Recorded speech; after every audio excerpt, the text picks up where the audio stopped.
Hey, how's it going, everyone? It's James here with VVco, and today we're going to take a look at one of our more unique pedals.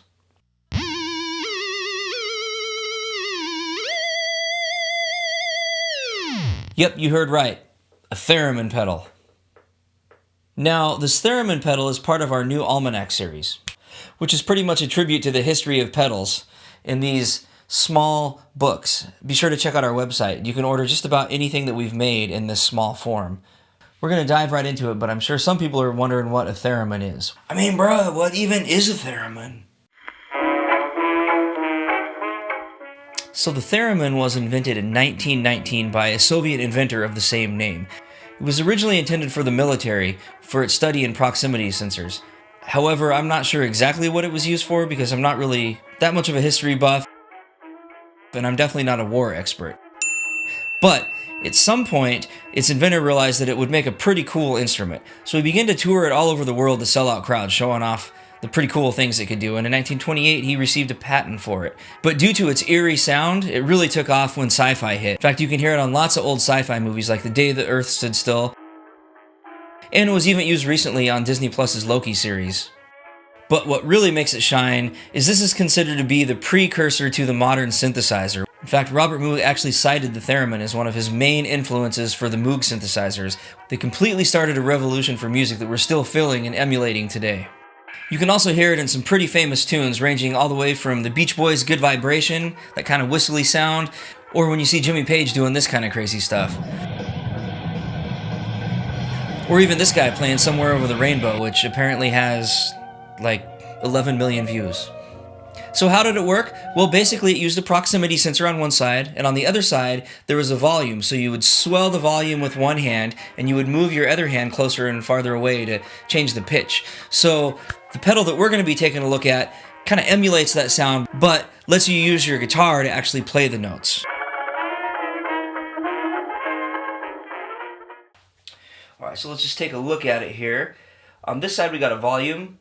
Pretty self-explanatory, no explanation needed. Now over here, this is actually, it fades between two different things. It's got a built-in fuzz, a really cool clippy fuzz. Well, here it sounds like this. When you turn it all the way this way, it's just the theremin. And of course you can blend it anywhere in between to kind of come up with some cool stuff. Now, there's also a switch on here. When you put this up, it's just in regular mode. When you click it down, the thing kind of goes into overload, you know, taking off in the high frequency range. So it's actually pretty fun. We'll show you how that works when we dive into the demo. All right, so let's check it out and see how it sounds. Right now I've got it rolled all the way over, so what we're listening to is just the theremin. We're not blending the fuzz right now.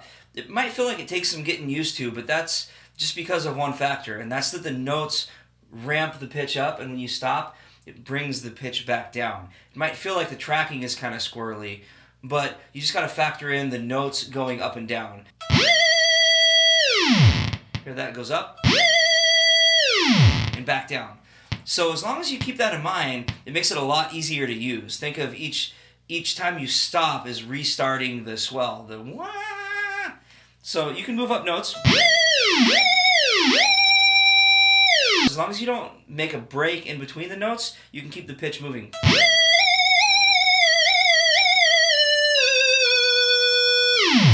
as soon as you stop, it's going to drop back off. You're going to be swelling the volume on a real theremin.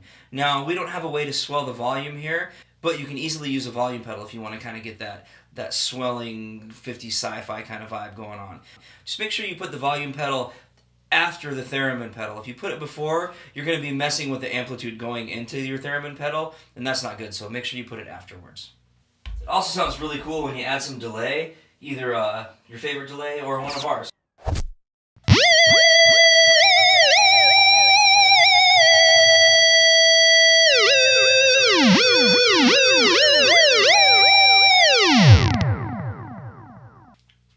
Now the other cool thing on this pedal is its fuzz. Just going to roll that down. So now we're listening to just the fuzz.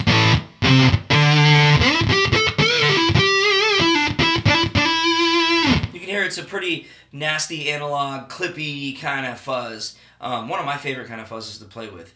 But if you start to blend it up,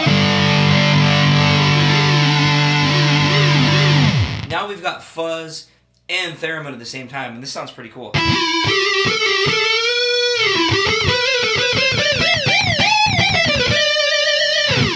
We chose this type of fuzz because of the way it articulates the notes. It's real...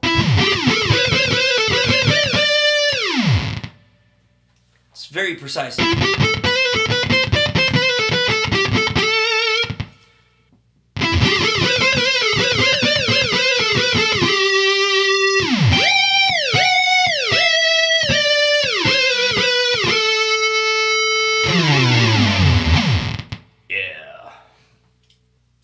So the last thing I want to take a look at here is this switch.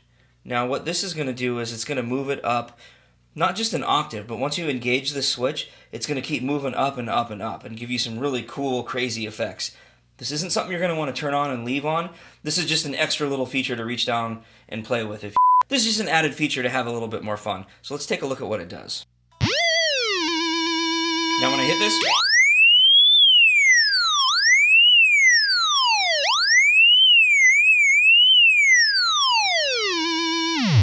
you can hear it starts going crazy. Every time I engage it, it starts to go up. When I turn it off, it drops back down. So this one I think is actually pretty fun to add some delay to.